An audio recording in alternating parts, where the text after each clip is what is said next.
Nothing else will be practical. Nothing else is going to work. This world is too far gone. So they said, let's build up beauty and science and industry and revive ancient learning and invent whole new industries and get the entire planet moving on a human basis. Make maps. One of these maps goes to Columbus. That's their project. And you have an opposite faction, an opposite idea in Venice.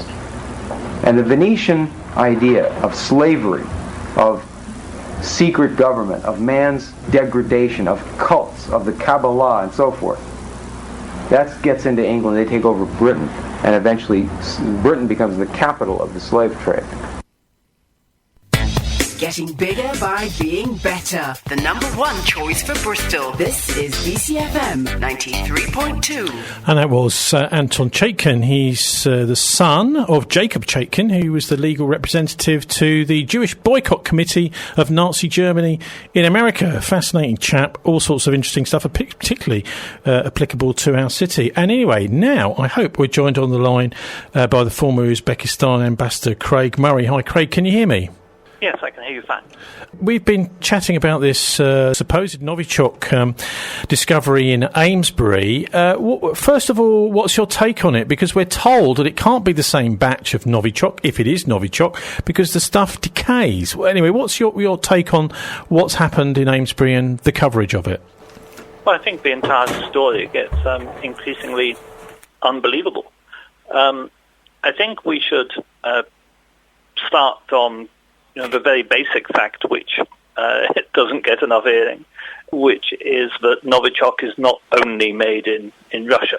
It was invented in Russia, in the former Soviet Union, in a facility which had over 300 chemicals weapons scientists working in it from all over the former Soviet Union. So there are Ukrainians, Georgians, people like that who know how to make this.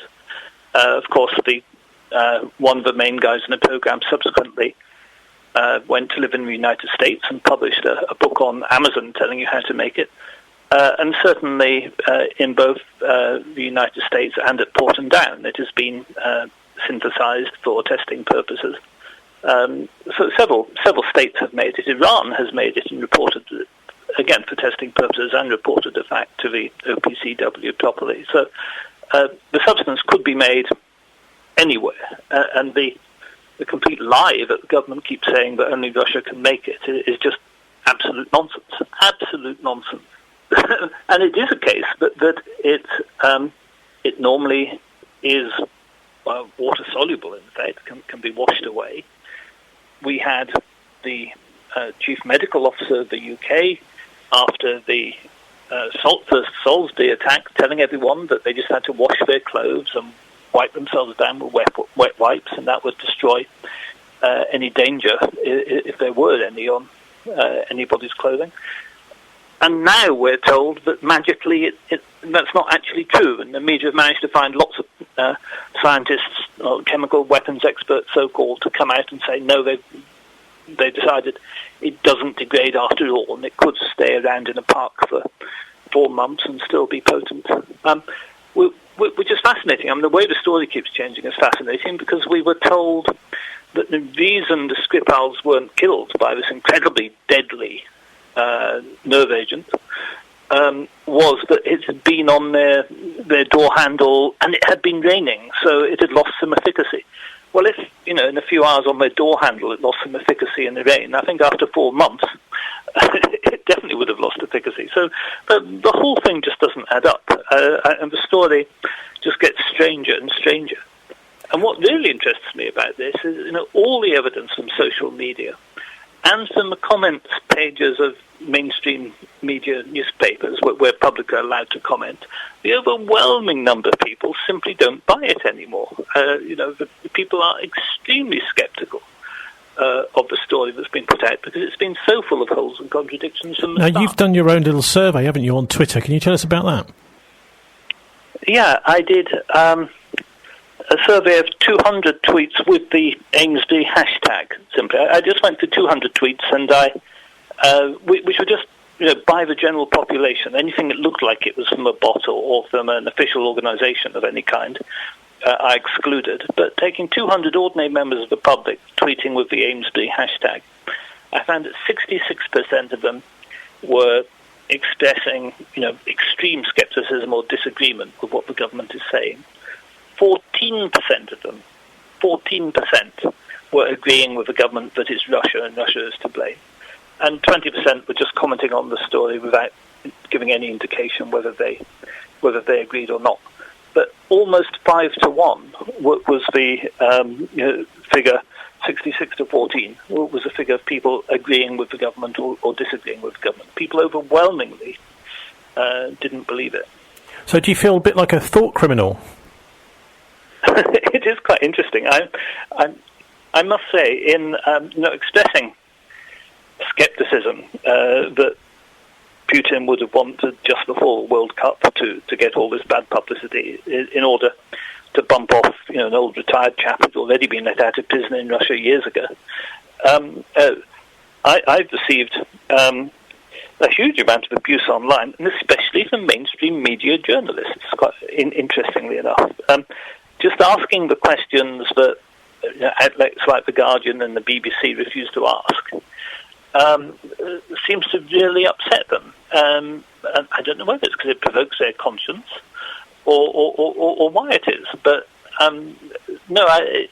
it is very strange. It's as though you're not allowed to question, as though questioning is wrong. The interesting thing is, Craig, I know you visited the place where this Novichok was supposed to be manufactured, so you really are, in a way, someone who's had some privileged inside knowledge about it. Can you just tell us where that was and what the circumstances were? Yeah, actually not manufactured, but tested. The old Soviet Chemical Weapons Institute at Nukus in Uzbekistan, when I was ambassador to Uzbekistan, I actually went to a party to celebrate the end of the decommissioning of the plant and it being rendered safe. Now it's quite interesting because the decommissioning was carried out by the United States and by the United States military mostly. And all of the equipment was taken back to the United States. So the Americans certainly had the ability to make Soviet chemical weapons. But also, there were still, there were some of the scientific community from all over the Soviet Union who had been assembled there in the desert at Nukus at the testing facility.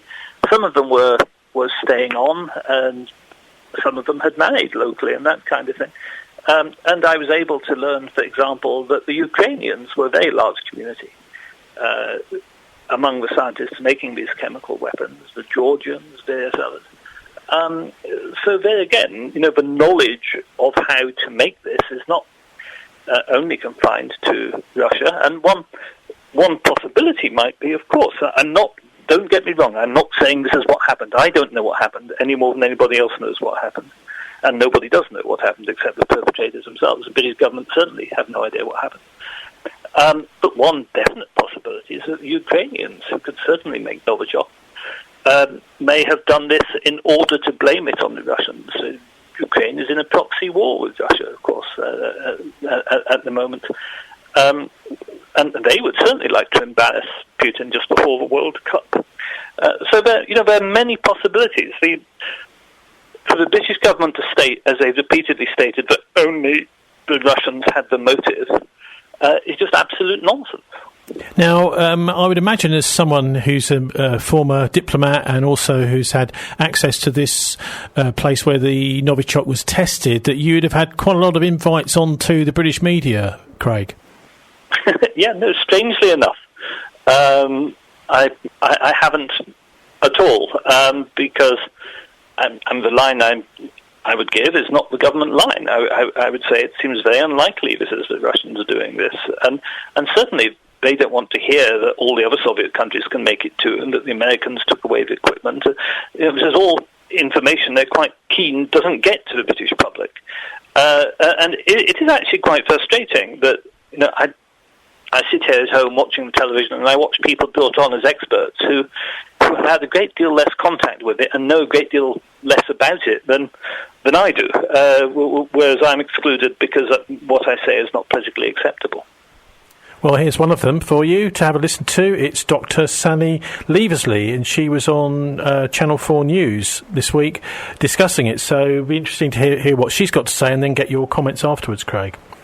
One of the forensic pathways can certainly be that it's been a hostile nation state, and we know that Britain has made a direct accusation to Russia, and that nation state needs to muddy the waters with lots of stories, lots of different counterpoint views, and to particularly take the international pressure off it for sanctions. If it can raise enough questions in international minds and remove the very tight support that there is for Britain over the Skripals case. But that would suggest that scientifically it may be very, very difficult actually ever to conclude anything from this. No, I think the scientists will be able to conclude because at the molecular level, they'll be able to see the level of decay. But the important thing is, internationally, has another team come in and done this particularly to protect the reputation of an international state, or has it been a supply chain issue where some medical waste has got into the park and been picked up and reused? We just don't know. Thank you very, very much indeed for coming in, Dr. Sally Leavesley. Thank you. Sally Leavesley there, and I'm also joined on the line by former ambassador to Uzbekistan, Craig Murray, who's also, one might say, an expert in this field since he visited the place where the Novichok was tested in Uzbekistan. Now, what do you make of her analysis? What she's saying there, Craig, is that actually it is potentially traceable and linkable back to the previous Novichok attack, the same batch. Yeah, they should indeed be able to check if it's from the same batch. That's certainly true. The only difficulty is there's no evidence at all that the last batch was made in Russia. So it'll be the same batch, but we don't know where it came from. And I must say, for Dr. Sally Leavesley, who's appearing on the media apparently in the guise of some kind of scientist, to then talk about, a state might want to attack somebody else as well as a kind of false flag to protect its reputation. Nothing to do with science at all. She has no more idea what she's talking about when it comes to whether Russia would then decide to attack some more random people, so it looks like when it wasn't them. No, she's abusing her position. Being some kind of scientist that doesn't make you an expert in international politics and espionage. OK, well, I'll tell you who is an expert, and that is the Prime Minister herself, Theresa May, and also Sajid Javid, the Home Secretary, had something to say about this attack in Amesbury. I will let you have a final comment after we've heard from them, Craig. Yep. The eyes of the world are currently on Russia, not least because of the World Cup. It is now time that the Russian state comes forward and explains exactly what has gone on. Let me be clear. We do not have a quarrel with the Russian people. Rather, it is the actions of the Russian government that continue to undermine our security and that of the international community. We will stand up to the actions that threaten our security and the security of our partners. It is completely unacceptable for our people to be either deliberate or accidental targets, or for our streets, our parks, our towns to be dumping grounds for poison.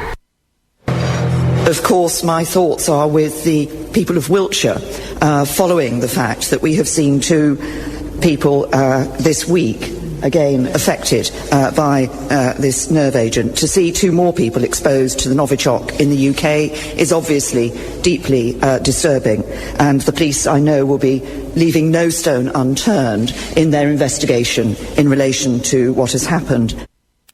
So, Craig, what do you make of that? Also saying that the Russians are using Britain, Sajid Javid, as a dumping ground for poisons.